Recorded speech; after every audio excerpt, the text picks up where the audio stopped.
Ladies and gentlemen, it looks like the Tower of Adversity has reset. And what you're gonna notice on the top left corner of my screen is that the next reset is actually gonna happen in about a month. And you might be wondering, oh my gosh, does this mean that we're gonna get less rewards? Does that mean that the ToA is now effectively dead? No, that's not actually what's happening. As you're all very familiar, the reason why this reset is occurring so late relative to some of the prior ones is because of the fact that Whimpering Wastes, the new endgame mode, is going to be launching alongside this in version 2.1. Which is coming, in about a week and a half. So do keep that in mind. That's why the next ToA is going to take a bit longer, and that's why whatever we're going to be seeing here is going to be around for about a month. So with that, let's go ahead and get right on into it. Let's see what some of the big struggles are going to be for this upcoming reset, and whether or not Kuro has listened to its player base. So with that, what we're seeing over here is that the enemy Electro resistance and Spectro resistance are going to be decreased by 10%, and their Glacio and Havoc resistance are going to be increased by 10%. And this is going to be the kicker here when it comes to this stage effect. Hitting a target with Resonance Liberation applies 1 stack of Frazzle. This effect can be triggered once per second, and for every stack of Spectro Frazzle inflicted, the target takes 5% extra damage.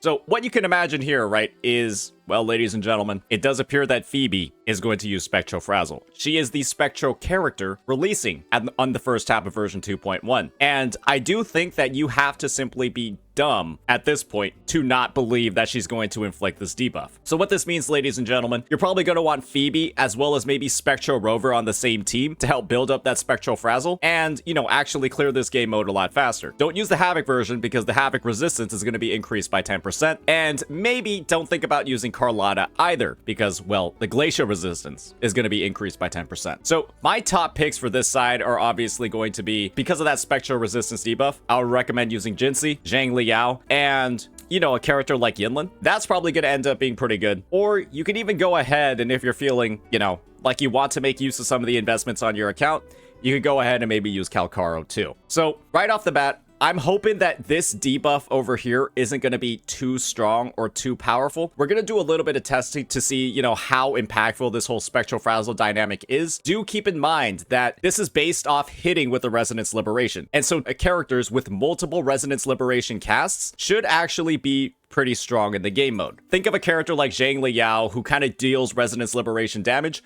multiple times. Or a character like Carlotta, who might actually be decent because they cast the Resonance Liberation 5 times in their rotation. So they'll actually be able to inflict Spectro Frazzle quite decently on their own. But do keep in mind on the second side over here, right? That's a lot of enemies that are resistant to Glacio. And so maybe using Carlotta on the second side isn't going to be the best decision ever. So keep that in mind. When we're looking at the right side, on the other hand, it does look like it's Scar. You have a fusion resistance reduction, so maybe a little bit of Xiangli, a little bit of Encore, or quite frankly, any character that isn't Spectro or Havoc on the right side for Scar. And on the left side, right, we're going to be seeing that there's a lot of anti-Electro. So don't use your Xiangli, don't use your Calcaro, don't use your Yinlin here. Use pretty much anybody else, because it's going to be a single elite or maybe multiple elites, and then simply the Mech Abomination. One of the easier bosses that we have in all of our resets. This thing doesn't move, or it moves, but it moves really slowly and doesn't really dodge your attacks. So there's going to be a lot of viable characters on here. The left side buff is going to be when you cast a Resonance skill, attack is increased by 20% for 7 seconds, stacking up to 2 times. A lot of characters can use this buff. It's probably harder to find a character that can't really use this buff versus one that can. On the right side, the buff is going to be whenever an intro skill is cast, attack is increased by 5% per second, stacking up to 4 times. And when it is fully stacked, they gain a resonance skill damage bonus. And so right off the rip, this is kind of tailored towards Xiangli. And so we could potentially imagine that across the duration of this reset, this is going to persist maybe through 2.1's banner all the way to the end. Maybe we're going to see Xiangli as a rerun in version 2.1 because this is tailored for her. I don't see any universe where this isn't really tailored for Xiangli because this fits her playstyle and this fits her damage type perfectly. So that's the breakdown of the sides. Let's go ahead and test it out. Let's go ahead and test out a couple of characters in this center mode. And so the first team comp I'm going to try to run is a simple Jinhsi one. And we'll see how she does. We'll see how she does. The investment here is looking pretty good. We've got a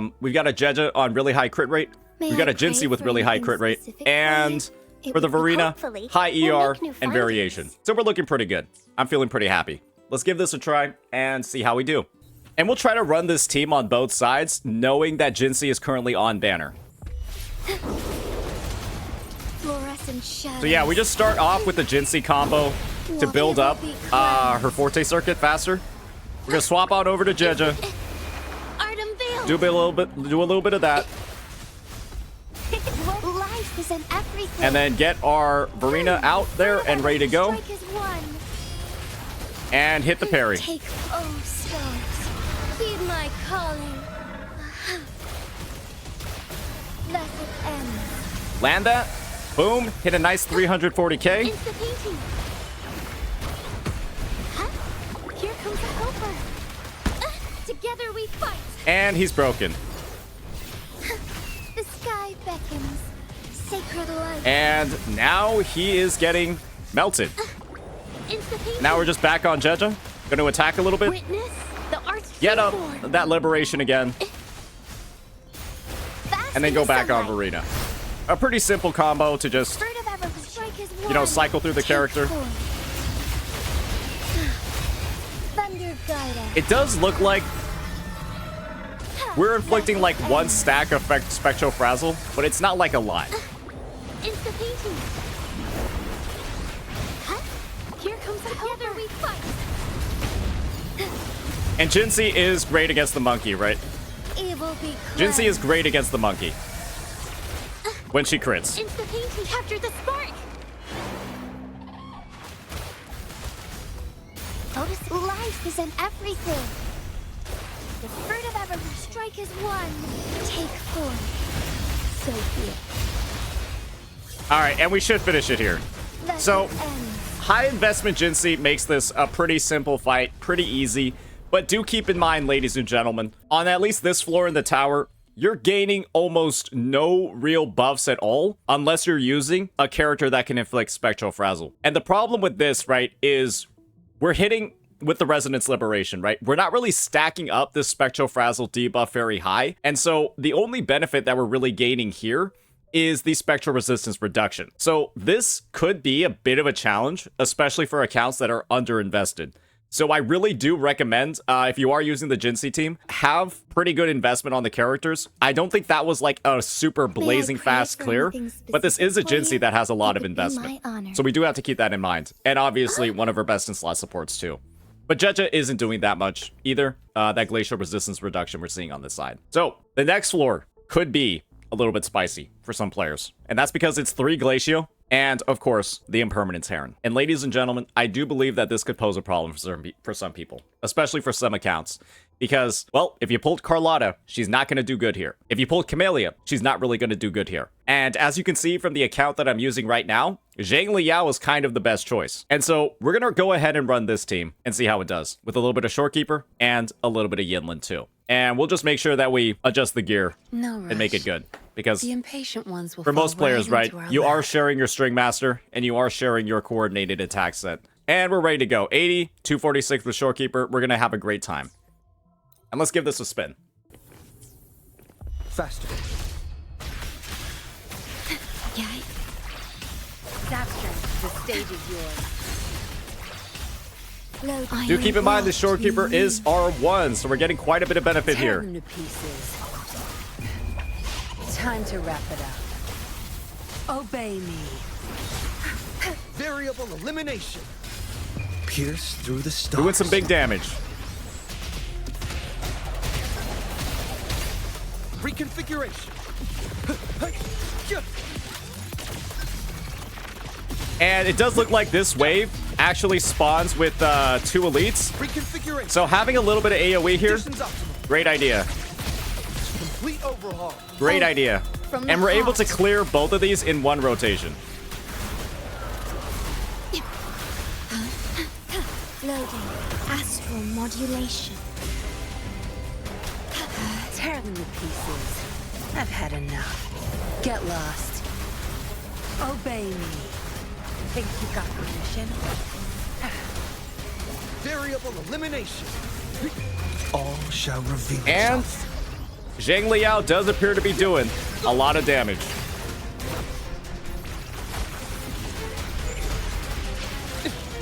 Reconfiguration. Pretty comfortable clear. Despite the fact that we're not really inflicting any Spectro Frazzle at all. Right? Complete overhaul. No Spectral Frazzle happening, but it's still a really, really comfortable clear. Your time is over. Loading. In war with time. Why no Frazzle stack? Pretty simple. It's our curtain call. It happens once a Resonance Liberation. Variable elimination. Disruption. Very. And, well, ladies and gentlemen, there's not a lot of characters in the game that hit with their Resonance Liberation multiple times. So as you can see, this Frazzle debuff, it's a little bit rough to get going. But we do a couple of rotations, and we're pretty able to comfortably clear. But do keep in mind that this is with the electro damage reduction, and I was still bleeding into maybe only 20-something seconds left for a 3-star clear. And it is fair to say, ladies and gentlemen, that was a fully built team. That had Shorekeeper's R1, and it still was clearing with only like 20-something seconds left. And so this means, ladies and gentlemen, this tower could be a challenge. This tower really could be a fucking challenge for a lot of players. Because as you saw for both of these teams, I didn't have an exceptional amount of time left. I did play them pretty decently. I got hit a couple of times, and the characters are fully built. The experiment begins. The characters are fully built with really, you know, with signatures, high investment. The Shorekeeper isn't S2, so she's not giving massive buffs, but she still does have her signature. And the time wasn't that comfortable. So let's go ahead and try out a different team, right? Maybe one with Carlotta and Shorekeeper. And in this situation, this team should be able to apply the Spectral Frazzle debuff a lot more frequently. Because Carlotta does actually cast her Resonance Liberation multiple times across her rotation. And so what I'm personally wondering is if those casts of her Resonance Liberation will apply the Spectral Frazzle debuff. And if that is the case, she could be a potential strong pick for this floor. So we'll just give that a short little spin. We'll do a little bit of testing before this hits the live servers in NA, with some help from the Southeast Asian crowd, how this dynamic works. So let's give it a rip. Take this! Still recognize me?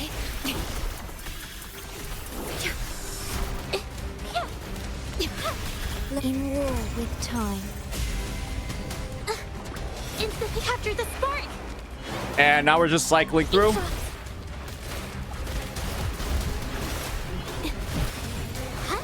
Here comes a helper. My compliments. And do recall that this stage has a debuff. The world is mine. So it does look like Carlotta's shots are inflicting Spectral Frazzle, each one. So she should be a strong pick for the first side because she's able to apply at least, 5 stacks to this and actually gain a benefit. From the heart. So the theory is actually correct. Carlotta should be able to 2-rotate this at a full build. Astral modulation. So Carlotta Odors. Loading. Looks like you do win out on at least one side of the ToA this reset. And of course, you'll be able to use your Carlotta on the other side too, with no problems. Or on one of the side towers too, with no problems. So we should be comfortably 2-rotating this. Good to know that this character still has a lot of value, even with the Glacier Resistance. So as you see, that Spectral Frazzle debuff is stacking quite a bit. In the name of the monster. And we're getting that damage bonus, right? And doing a comfortable 2-rotation. Even a comfortable 2-rotation, working through the Glacier Resistance increase. And it's because we're able to repeatedly stack up this Spectral Frazzle debuff the entire time. Now, here's going to be my sleeper pick for this tower. Ladies and gentlemen, it is going to be Spectro Rover. I will be there for everyone. The reason why the sleeper pick is Spectro Rover is because they are a free-to-play character that everybody is guaranteed to have. You're guaranteed to have Spectro Rover. There's no way not to have them. And they apply a lot of Spectral Frazzle by themselves. And so, ladies and gentlemen, my recommendation actually is, if you're struggling in the middle tower and you need those damage buffs, well, Spectro Rover applies Spectral Frazzle. They have a Shimmer debuff that prevents it from reducing over time. They apply 2 with each hit of their Enhanced Resonance skill using their 4-day circuit. And they apply 6 stacks simply upon using their Liberation. And guess what, ladies and gentlemen? Spectro Rover is also a healer. So you can put them on the Rejuvenating Glow set and just go ahead, slot them in. They heal when they cast their Resonance Liberation. They apply the Spectro Frazzle. And, maybe you put them on something like, maybe not Emerald to Genesis, but something like Overture, so that they can cycle through your team faster. And now you have the healing, you have the damage amp, and you even have their outro skill, right? Which will slow down time and make it a lot harder for the enemies to hit you. So we'll do one final test using Spectro Rover at very, very, very low investment and just see what some of the damage is looking like. We'll go ahead and we'll give it a spin using maybe a Jinhsi as our main DPS and Spectro Rover, right, instead of the Verena here. I'm going to go ahead and put them on an Overture so I can have more ER. And I'm going to also find a rejuvenating glow set for them to work alongside as well. And I don't think we really need Overture anymore because we have so much ER already. We want that higher base attack. And so this is what we're going to be working with for this try, for this little demo. And let's give this one a spin. Do keep in mind, I don't really play this team comp, so I might fuck it all up. Take flight. Worry not. Evil be cleansed. Instant witness the art's true form. Strike in the shadows. Hopefully this helps. I sense your weakness. And we're able to stack up 8 whole stacks by ourselves. Yes, strike is one. Take form, oh stars. And just keep on building up those stacks, right? And you can see over here, the damage bonuses are quite large. They're quite large. Now we're hitting for about 460k, which, you know, you can imagine, that's quite a bit. That's quite a bit of a bigger number than what we were seeing before. No, hopefully the hour is upon us. A bit of a bigger number than what we were seeing before. And this is what an unbuilt Spectro Rover is doing for you. Together we fight. Take form. Evil be cleansed. Instant painting. Here comes a helper. One. Heaven ordained. And as you can see, this is doing a lot better than the Verena team, right? Sacred light.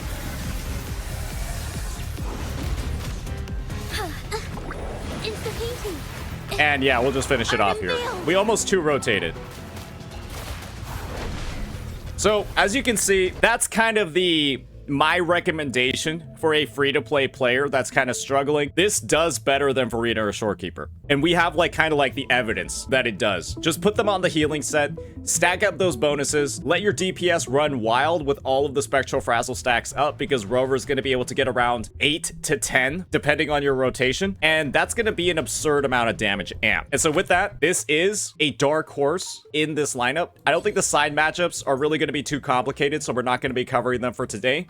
But it is 100% guaranteed that if you're not leveraging either very built characters or Spectro Rover, you are going to be struggling in this middle tower because you either need a lot of investment like these characters already have, or you need Spectro Rover with perhaps less than massive investment on your DPSs. Otherwise, you might be running into some issues, and I'm going to be honest about that. This tower is a bit overtuned, but it becomes really, really, really easy if you have Spectro Rover ready to go. So that'll be my guide. That'll be our overview of the tower for today. And hopefully this will help in conquering this challenge for you. And do remember, it's going to take about 30 days for the next reset. So you better buckle down and build that Spectral Rover, or at least put them on Rejuvenating Glow if you're trying to clear it. And with that, let me know what you all think. Peace out.